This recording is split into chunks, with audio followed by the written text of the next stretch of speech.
Bonjour à tous et bienvenue dans cette nouvelle vidéo avant-match du match Chelsea-Paris Saint-Germain. Les Parisiens se déplacent du côté de Stamford Bridge pour jouer ce match retour après cette victoire 5-2 au match aller qu'on avait débriefé et qu'on avait prévu. Le Paris Saint-Germain s'impose mais le Paris Saint-Germain devra faire gaffe. C'est pourquoi dans cette vidéo on va voir les états de forme, les compositions, on va revenir un peu sur le match aller. Et on va tout décortiquer. Donc installe-toi bien, pose ton like et abonne-toi si tu kiffes le Paris Saint-Germain.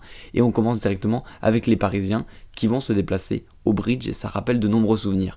Inutile de parler de la remontada et le but de Dembaba à la dernière seconde. On rappelle que Chelsea avait perdu 3-1 au match aller au Parc des Princes sur ce magnifique but de Pastore et avait remonté au retour grâce au but à l'extérieur. Mais il y a aussi des souvenirs heureux comme cette tête de Thiago Silva qui avait lobé Thibaut Courtois, oui vous avez bien entendu, lobé Thibaut Courtois pour faire 2 partout et s'imposer grâce au but à l'extérieur et qualifier le PSG en quart. C'était en 2014-2015. D'ailleurs il y a une super rétrospective sur YouTube de ce match, donc n'hésitez pas à la voir. D'autant plus que le PSG devrait jouer avec son maillot rouge pour ce match retour, de quoi rappeler de beaux souvenirs. Pour le match aller, il y a eu une victoire parisienne avec 3 buts d'écart. Certes, ça ne reflète pas forcément le combat qu'il y a pu avoir, mais le PSG mérite sa victoire et le PSG a bénéficié pour une fois d'une efficacité clinique. 0,87 XG pour 5 buts, c'est exceptionnel. Et donc les Parisiens abordent ce match avec 3 buts d'avance, certes, mais il faudra se méfier de cette équipe de Chelsea qui en a collé 3 au Barça en début de saison au Bridge. Pour les états de forme, comme vous pouvez le voir, ce qu'on remarque, c'est que le Paris Saint-Germain, le dernier match qu'ils ont joué, c'est ce match face à Chelsea, ce qui signifie 6 jours de repos, vu que le match PSG-Nantes a été reporté en avril, pour permettre aux Parisiens de préparer cette rencontre, et non pas de jouer dimanche pour rejouer ensuite le mardi. En plus, le PSG a bénéficié de la défaite de Lens du côté de Lorient au Moustoir, ce qui permet au PSG de garder son point d'avance, et surtout d'avoir un match sur retard, ce qui fait potentiellement 4 points quand ce match face à Nantes sera joué en avril. Du côté de Chelsea, on a perdu ce week-end face à Newcastle au Bridge, justement. Un match avec pourtant l'équipe type du côté de Chelsea. Donc ça donne encore un peu plus de confiance au PSG. Et ça semble compliqué pour Chelsea de lancer une opération remontada avec assez peu de confiance. Donc il y a cette défaite face au Paris Saint-Germain où tu t'es effondré dans le dernier quart d'heure. Et il y a surtout la course à la Première Ligue où Liverpool t'est repassé devant alors qu'eux-mêmes ont fait un nul. Et que les espoirs de top 4 sont encore possibles largement. Il n'y a que 3 points qui séparent Chelsea d'Aston Villa, mais il va falloir batailler pour Chelsea. Donc la saison est longue. Est-ce que Chelsea va faire l'impasse pour autant sur la Ligue des Champions ? Je ne pense pas. Mais attention pour Chelsea donc à ne pas se cramer si ce match venait à se mener dans une opération remontada comme on l'avait vu avec le Barça face à l'Atlético. Pour la compo de Chelsea, je pense qu'on va repartir pour Rosenior sur la même compo qu'au match aller, en sachant que donc Pedro Neto n'a pas été expulsé, que Fernandez n'a pas reçu de carton jaune. Je pense simplement qu'on va changer, vu la performance de Jürgensen au match aller. Sanchez, qui a fait son retour dans les cages ce week-end, devrait être titulaire, je pense, face au Paris Saint-Germain pour la défense du classique Cucurella, Gusto sur les côtés, Chadoba, Fofana en défense centrale, Caicedo, Rich James au milieu de terrain, Fernandez un peu en numéro 10 pour avoir Palmer sur le côté droit, Pedro Neto qui a fait énormément de mal à Marquinhos, mais on va y revenir. Et Joao Pedro qui avait fait du mal en Coupe du Monde des clubs, mais bien serré par Pacho au match aller qui devrait essayer de prendre sa revanche. Du côté du Paris Saint-Germain, on aura, je pense, Savonov dans les cages. Je vois pas pourquoi Luis Enrique remettrait Chevalier d'un coup après 11 matchs titulaires pour Savonov. Donc on devrait avoir le gardien russe dans les cages du Paris Saint-Germain.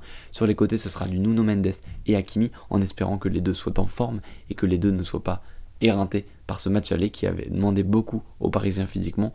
Pacho, Marquinhos vit des moments compliqués sur le terrain mais également en dehors du terrain, mais il devrait assurer sa place, même si on explique qu'en interne, Zabarni joue plus.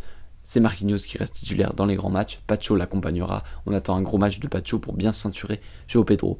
Vitinha, Neves devraient être sur le terrain, et là il y a une petite coquille puisque Ruiz ne sera pas titulaire, puisque Ruiz est absent pour ce match retour, et donc ce sera Zaïre Emery qui sera reconduit, je pense. En attaque, je pense que Désiré Doué démarrera sur le banc au vu du match de Kvaratskhelia et surtout au vu de la physionomie. Le PSG plante un but, le PSG éteint la double confrontation. C'est pourquoi la vitesse de Barcola et de Kvaratskhelia sera importante. Je mets Barcola sur le côté gauche car elle est plus à l'aise sur le côté gauche pour prendre la profondeur. Et Dembélé en poste de faux numéro 9 comme d'habitude pour bien presser cette équipe de Chelsea. Donc la seule vulnérabilité, on l'a vu au match aller, c'est ce côté droit Marquinhos-Hakimi, puisque quand Hakimi monte, Marquinhos a du mal à couvrir Pedro Neto et l'arrière. Donc à voir, est-ce qu'il va y avoir une inversion, Hakimi qui va rester, Nuno Mendes qui va monter. On ne sait pas, à voir ce qui peut se passer Mais en tout cas, il faudra faire attention à ce côté Marquinhos Hakimi. Il va falloir que Neves ou Zaïre Emery reviennent aider ce côté pour essayer de le renforcer et éviter de prendre des buts inutilement en contre ou même tout simplement en attaque placée. Les clés du match, pour moi, elles sont simples. Déjà, la première et la plus évidente, c'est le premier quart d'heure. Dans n'importe quelle opération remontada d'un club, le premier quart d'heure est crucial. Plus tu marques tôt, plus tu te donnes l'espoir et tu te donnes la possibilité de revenir. On sait qu'en plus Stamford Bridge va s'enflammer, Stamford Bridge va y croire, ça c'est sûr, même si la forme de Chelsea ne donne pas envie d'y croire. Quand on va au stade, quand on supporte une équipe, peu importe la situation, on y croit. Alors Chelsea va y croire, Chelsea va pousser, le bridge va s'enflammer et il faudra éteindre cette équipe de Chelsea. Il faudra mettre le pied sur le ballon et faire que ce premier quart d'heure se passe sans encombre et sans encaisser de but. La deuxième clé pour moi, c'est les transitions rapides, bien évidemment. Comme on l'a dit plus tôt, tu marques un but, tu plies la double confrontation. Donc il faudra bien sortir le ballon, le sortir proprement pour pouvoir lancer les flèches devant. Tu plantes un but, tu es qualifié normalement. Donc le Paris Saint-Germain va aller attendre cette équipe de Chelsea, c'est sûr. Mais il ne faudra pas hésiter à piquer en contre, il faudra être précis et pouvoir tuer le match assez rapidement. Et en troisième position, j'ai placé Safonov. En effet, on a pas mal d'interrogations sur ce poste depuis le début de la saison du côté du Paris Saint-Germain. Et comme on le répète à chaque fois, pour gagner une Ligue des Champions, il faut un grand gardien. Le PSG l'a eu l'année dernière avec Gianluigi Donnarumma. Il faut que Safonov soit présent sur ce match, non seulement parce que Chelsea va pousser, il va y avoir des occasions, et on a besoin d'un gardien qui rassure sa défense. Un gardien qui va prendre les ballons en l'air sur les corners où il va y avoir un maximum de pression. Un gardien qui est capable de sortir, un gardien qui est capable de faire l'arrêt au bon moment, comme le faisait Gigio Donnarumma dans les phases finales l'année dernière, à partir justement du huitième de finale retour, après sa bourde face à Liverpool, une bourde assez similaire, une erreur de main.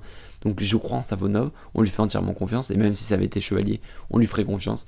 On fait confiance à nos gardiens, et on espère qu'il nous sortira un gros match pour essayer de nous rassurer.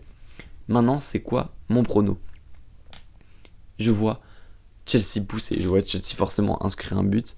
Le PSG n'est pas 100% sûr derrière, mais je vois le PSG également marquer. Je vois pas comment cette défense de Chelsea, qui est assez fébrile, ne pourrait pas encaisser face à un PSG en contre. C'est pourquoi je vois un match nul, 2 buts partout entre les deux équipes, et donc une qualification du Paris Saint-Germain. C'est ce que j'espère et c'est ce que je vois. Franchement, je pense que le PSG peut faire très mal en contre, mais je vois quand même Chelsea pousser et inscrire quand même un but pour y croire. Voilà mon pronostic pour ce match. N'hésite pas à me donner le tien dans les commentaires, à liker et t'abonner. Et dans tous les cas, on débriefera ce match en short et en vidéo longue. Dans tous les cas, je vous souhaite à tous une bonne semaine de Ligue des Champions. C'était LD01LD. Ciao!